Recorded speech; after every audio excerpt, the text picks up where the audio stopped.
বন্ধু শিবাইবার তো নতুন দোকান লইছি, দোকানের নাম মোবাইলগঞ্জ। আরে বন্ধু, ঢাকাতে ট্রেনিং করে আইছি। এমন কোন জিনিস আছে মোবাইলের যে ঠিক করতে না পারি? আচ্ছা আচ্ছা ঠিক আছে, মোবাইলের কোনো সমস্যা হইলে আমার দোকানে আইস।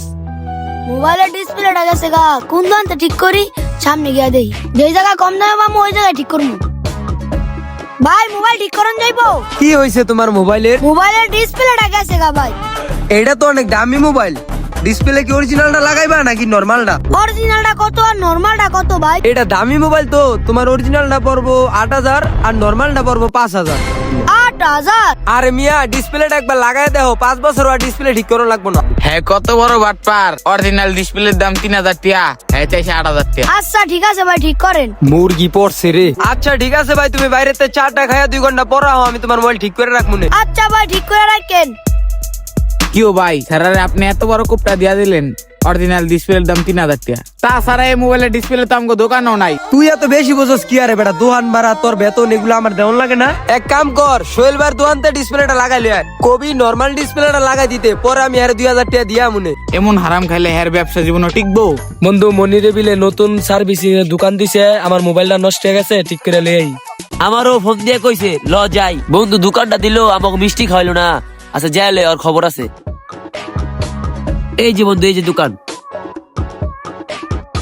কিরে বন্ধু, আইসস? এত বড় অপমান, আটটা মিলাইলো না। তোর লগে হাতে মিলামু না বেটা। তুই নতুন দোকান দিলি, আমাকে মিষ্টি খাওয়াইলি না। আরে বেটা, ঢাকাতে ট্রেনিং করে হঠাৎ করে নতুন দোকান লইছি, সমস্যা নাই, তখন লেগে মোবাইলে ডিসকাউন্ট দিব না। কি সমস্যা হয়েছে তোর মোবাইলে? কো কি হয়েছে তোর মোবাইলে? ওই বেটা দেখ তো, হঠাৎ করে আমার মোবাইল চার্জ হয়ে যাচ্ছে না। ও এই সমস্যা, এটা তো ঠিক করার কোনো বিষয় না, কিন্তু টিয়া পয়সা কম চাইস, আমরা তো তোর ভাই বেড়াদার হই। ডিসকাউন্ট তো দিবই। এটা মানুষের কাছে ঠিক করতে নিব 700 টাকা, আর আমি তখন লেগে 500 টাকায় ঠিক করে দিব। রে আমার তো মনে হইতাছে এই টাকাটা বেশি চালাইছে, এখন তো নাও করতে পারতাছি না, যেহেতু বন্ধুর দোকান। আচ্ছা ঠিক আছে বন্ধু, ঠিক কর। হ্যাঁ, কত বড় বাটপার! হ্যাঁ, বন্ধুরও সাথ দিতেছে না। যা, তোরা বাইরেতে চাটা খাইয়া আধা ঘন্টা পর আয়, আমি তখন মোবাইলটা ঠিক করে রাখতাছি।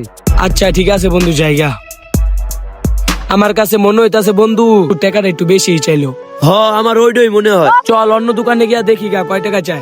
সামনে একটা সার্ভিসিং এর দোকান আছে, ওই দোকানে যাই জিগাই গা। ভাই হঠাৎ করে ফোনে চার্জ হইতাছে না, ওটা ঠিক করতে কত টাকা লাগতে পারে? 100-150 টাকা। আচ্ছা ভাই, দেখছস কয় টাকা চাইলো, আর আমাকে বন্ধু কয় টাকা চাইলো। যাক সমস্যা নাই, ওরে তো চিনলাম। কিও ভাই, আপনি আপনাকে বন্ধুকে ছাড়লেন না, এটা কোনো ভাই আমার কথা? মোবাইলটা ঠিক হয়েছে। ভাই, আপনার মোবাইল ওকে। এই যে ভাই দেখেন, আপনার মোবাইল দেখেন তো ওকে আছে নাকি, থাকলে টাকাটা দিয়া দেন। ঠিকই তো আছে। আমি যারতে যে কয় টাকায় চাইগা, তুই যদি বাকনা মানি করস তাহলে কালকা থেকে আর কাজে আইস না। আচ্ছা ঠিক আছে ভাই। আমার দিকে না তাকায়া দেখ, কাস্টমার ডাক দে। বন্ধু মোবাইলটা ঠিক হইছে? তোর মোবাইল তো পুরাই ওকে, এখন খালি টাকা দিবি আর মোবাইল লিয়া যাবি। টাকা ঠিক আছে, এই না বন্ধু তোর মোবাইল। আচ্ছা বন্ধু, জায়গা রে। হ্যাঁ, যে হারে বাটপারি করতে আছে, আমার তো মনে হয় আর কিছুদিন পর দোকানই থাকবো না। ভাই, আপনার ভুলের কারণে আপনার দোকানটা এখন বেতন লাগলো। আপনি এত পরিমাণে হারাম খাইছেন, আল্লাহ সহ্য করতে পারেন নাই। বেশি লোভ করছিলাম, তাই আমার এই দশা আজকে।